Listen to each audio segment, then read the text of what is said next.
Olá, bom dia, boa tarde, boa noite. Eu sou Fernanda Gondim, você está aqui no canal do Espiritismo Fácil e hoje vamos dar continuidade ao nosso ESG online aí, tentando divulgar um pouquinho da doutrina espírita, né, de forma online. Obviamente, cito mais uma vez, o objetivo aqui não é, suplantar as aulas presenciais, esses encontros presenciais, mas esse universo online acaba facilitando um pouco a difusão do conhecimento. Eu estou aqui só para dar um pouco da minha contribuição nesse momento aí, que se iniciou nesse momento aí de dificuldade, né? Então, hoje, a gente vai seguir com o estudo do ESD, né? Estamos no módulo 5, tratando ainda da comunicabilidade dos espíritos. Então, hoje vamos estudar aqui um pouquinho sobre mediunidade e médium. O objetivo desse capítulo é analisar o conceito de mediunidade e de médium, refletir sobre as qualidades essenciais ao médium para atrair os bons espíritos e refletir também sobre a responsabilidade do médium no intercâmbio mediúnico. Aí uma coisa importante da gente entender, que o médium não é um simples receptor, ele tem responsabilidade sim nesse intercâmbio, e é justamente isso que vamos ver aqui hoje, né? Então, eu vou pular aqui essa parte do conteúdo básico, como eu sempre faço, porque ela se repete durante o subsídio, e aí vamos começar aqui, eu vou lendo e vou parando um pouquinho para a gente discutir um pouquinho, tá? Então ele começa dizendo que, digamos, antes de tudo, que a mediunidade é inerente a uma disposição orgânica, de que qualquer homem pode ser dotado, como da de ver, de ouvir e de falar. Então, a primeira coisa aqui que ele está dizendo é que essa questão da mediunidade, ela não é assim exatamente um dom, ela é uma disposição orgânica, é como se o médium ele tivesse um aparato que predispôs a essa comunicação, assim como eu posso ver, ouvir e falar. É só uma possibilidade, né, uma faculdade que aquele organismo tem.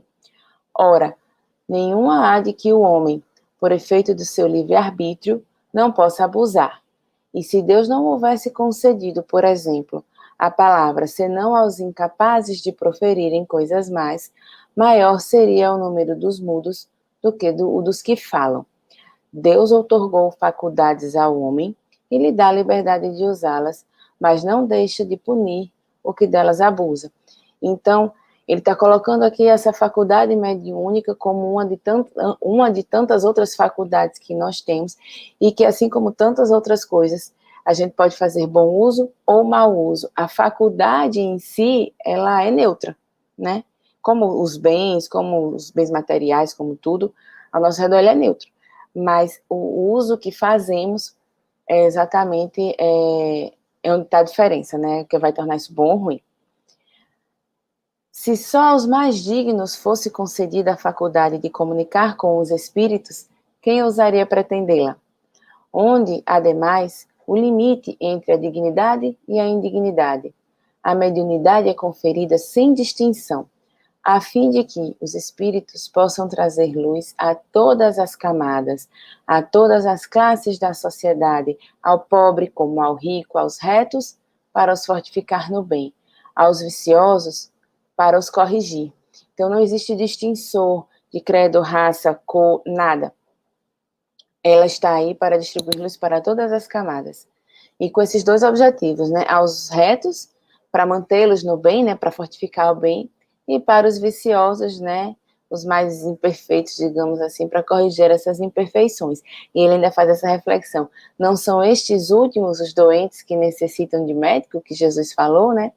Porque Deus, que não quer a morte do pecador, o privaria do socorro que o pode arrancar ao lameiro. Os bons espíritos lhe vêm em auxílio e seus conselhos, dados diretamente, são de natureza a impressioná-lo de modo mais vivo de que se os recebessem diretamente. Ou seja, um médium que está caminhando talvez por um caminho não tão reto assim, ele está recebendo o recado diretamente. Então, teoricamente, é para ele acreditar mais ainda do que se tivesse recebido esse recado de um terceiro, né? Deus, em sua bondade, para lhe poupar o trabalho de buscá-lo longe, nas mãos lhe coloca a luz. Então, ele está entregando ali como de beijada, de mãos beijadas, esse conhecimento, esse entendimento, né? Não será ele bem mais culpado se não a quiser ver, né? Aquela questão de que o pior cego é o que não quer ver, né? Poderá desculpar-se com a sua ignorância quando ele mesmo haja escrito com suas mãos, visto com seus próprios olhos, ouvido com seus próprios ouvidos e pronunciando com a própria boca a sua condenação? Se não aproveitar, será então punido pela perda ou pela perversão da faculdade que lhe fora outorgada, e da qual, nesse caso, se aproveitam os maus espíritos para o obsidiarem e enganarem, sem prejuízo das aflições reais com que Deus castiga os servidores indignos e os corações que o orgulho e o egoísmo endureceram. Então, nesse momento em que eu estou fazendo mau uso dessa minha faculdade mediúnica, o que acontece é que eu abro as portas para esses espíritos se aproveitem, né? Para me obsediar, para me enganar a mim e aos outros que possivelmente confiam em mim. Então, os médiuns têm que estar muito atentos a isso.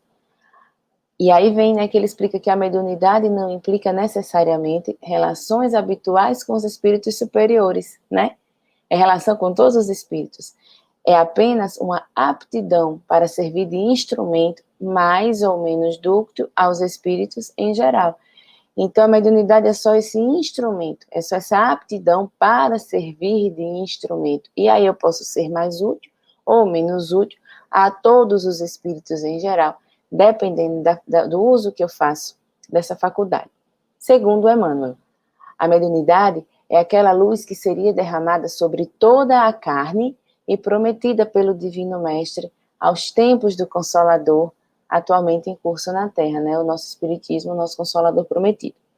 Sendo luz que brilha na carne, a mediunidade é atributo do Espírito, patrimônio da alma imortal, elemento renovador da posição moral da criatura terrena, enriquecendo todos os seus valores no capítulo da virtude e da inteligência, sempre que se encontre ligada aos princípios evangélicos na sua trajetória pela face do mundo.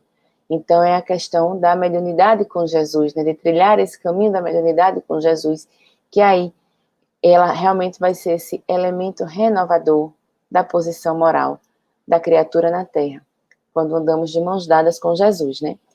Mediunidade, é ainda Emmanuel quem o diz, é talento do céu para o serviço de renovação no mundo, lâmpada que nos cabe acender, aproveitando o óleo da humildade. É indispensável nutrir com ela a sublime luz do amor, a irradiar-se em caridade e compreensão para todos os que nos cercam. Então, a mediunidade é esse candeeiro que ilumina, né? Então, nos cabe acender com essa, como ele faz essa alusão aqui, com esse óleo da humildade, para que essa luz se irradie, a gente possa perpetuar esse conhecimento, né, dado diretamente pelos espíritos. É uma responsabilidade muito grande, né? E aí, por outro lado, todo aquele que sente, num grau qualquer, a influência dos espíritos por esse fato médium. Aquela questão que dizemos que todos somos médiums, sim, porque todos, em algum momento, sofremos a influência dos espíritos, né? Então, todos somos médiums, mas não esse médium extensivo, digamos, como os médios que trabalham em centros espíritas têm. Então, tem essa diferença, né? E aí, essa faculdade é inerente ao homem, né? Todos somos médiuns, mas não constitui, portanto, um privilégio exclusivo. Por isso mesmo, raras são as pessoas que dela não possuem alguns rudimentos, porque todos somos, em algum momento influenciados, né? Pode, pois, dizer-se que todos são mais ou menos médiuns. Todavia, usualmente, assim, só se classificam aqueles em que a faculdade mediúnica se mostra bem caracterizada e se traduz por efeitos patentes de certa intensidade, o que então depende de uma organização mais ou menos sensitiva. Então, quando se diz que todos somos médiuns, é porque todos temos essa faculdade inerente ao homem, então todos temos essa capacidade de nos comunicar com os espíritos. Porém, quando a gente fala de mediunidade mesmo, de um médium, só se qualifica como ele, esses que essa capacidade ela é bem patente e tem esses efeitos mais bem caracterizados, né? Então, esses médios que trabalham em centro espírita, que desenvolvem a mediunidade, são os verdadeiros médios, digamos assim, apesar de todos termos essa faculdade. O médium, assim, é o ser, é o indivíduo que serve de traço de união aos espíritos para que estes possam comunicar-se facilmente com os homens, espíritos encarnados. Por conseguinte, sem médium, não há comunicações tangíveis, mentais, escritas, físicas ou de qualquer natureza que seja. Então, o médium é esse instrumento indispensável na comunicação entre os espíritos desencarnados e nós, espíritos encarnados. É ele que faz esse trâmite, né? Ele é essa via que permite essa comunicação. Sem ele não existe nenhum tipo de fenômeno de comunicação espírita, certo? Note-se, entretanto, que o bom médium não é aquele que comunica facilmente, mas aquele que é simpático aos bons espíritos e somente deles tem assistência. Então, para dizer que um médium é bom, não é aquele que facilmente senta aqui e já sai falando com qualquer espírito, é aquele que se comunica com os bons espíritos, que é simpático a eles, e só tem assistência desses bons espíritos, que aí a gente vai lembrar da questão da sintonia e da vibração, né? Então ele se conecta com esses bons espíritos. Unicamente neste sentido é que a excelência das qualidades morais se torna onipotente sobre a mediunidade. Então essas qualidades morais do médium, elas são extremamente importantes para o tipo de comunicação que esse médium vai receber. A missão mediúnica, se tem os seus percalços e as suas lutas dolorosas, é uma das mais belas oportunidades de progresso e de redenção concedidas por Deus aos seus filhos misérrimos. Então, imagine um Chico Xavier, né, um Divaldo Franco, que exercem essa faculdade com tanto zelo, com tanta preocupação, com tanta excelência, o que não está sendo de uma redenção e um progresso que esses espíritos estão observando, né? Então, estou citando esses dois porque são bastante conhecidos, mas quantos exemplos ao nosso redor não temos, né? Então, assim é que os grandes instrutores da espiritualidade utilizam-se dos médiuns para a transmissão de mensagens edificantes, enriquecendo o mundo com novas revelações, conselhos e exortações que favorecem a definitiva integração a programas emancipadores.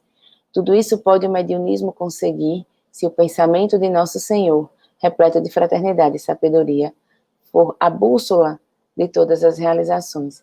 Então, essa definitiva integração aos programas emancipadores que nos tornam co-criadores, né, junto com Jesus aí dessa melhora do mundo como um todo, depende dessa nossa união com Jesus, né, da união do médium com Jesus nesse progresso, nessa busca de se melhorar moralmente, para assim, se melhorando moralmente, ter a assistência de espíritos, né, ser simpático à assistência desses espíritos bons, e assim também servir de um instrumento melhor para esses espíritos, para que eles possam utilizar um instrumento mais capacitado, mais adequado, mais burilado, digamos assim, para as suas comunicações. Então, claro que o exercício da mediunidade, ele, como já falei, é um exercício, então aquilo você vai melhorando e burilando com o tempo, mas quão melhor você trabalha nessa sua reforma íntima, né, você vai se tornar um médium melhor, porque aí sim você vai cada vez mais se tornar simpático a esses bons espíritos que trazem essas comunicações que nos engrandecem, que nos melhoram, que são tão úteis para nós mesmos individualmente e para a humanidade como um todo, né? Então era esse o estudo do dia de hoje, começar a entender um pouquinho essa relação da mediunidade, das qualidades morais dos médiuns, a importância disso, não só no nosso dia a dia, né, como não médiuns e como médiuns ostensivos também, e trazer esse conhecimento para a gente entender que essa reforma íntima, ela tem que ser feita, e ela é importantíssima de ser feita em todos os aspectos da nossa vida. Então, me coloco aqui à disposição para dúvidas, se tiver alguma dúvida, comentário, qualquer coisa, é só colocar aqui embaixo que eu leio. Assim que eu tiver um tempo, eu tiro a dúvida. Sigam aí nos canais, divulguem para quem tem interesse de estudar um pouco mais sobre a doutrina espírita, porque a gente está aqui para unidos progredir na senda de Jesus, tá? Então, fico à disposição. E aí, até a próxima.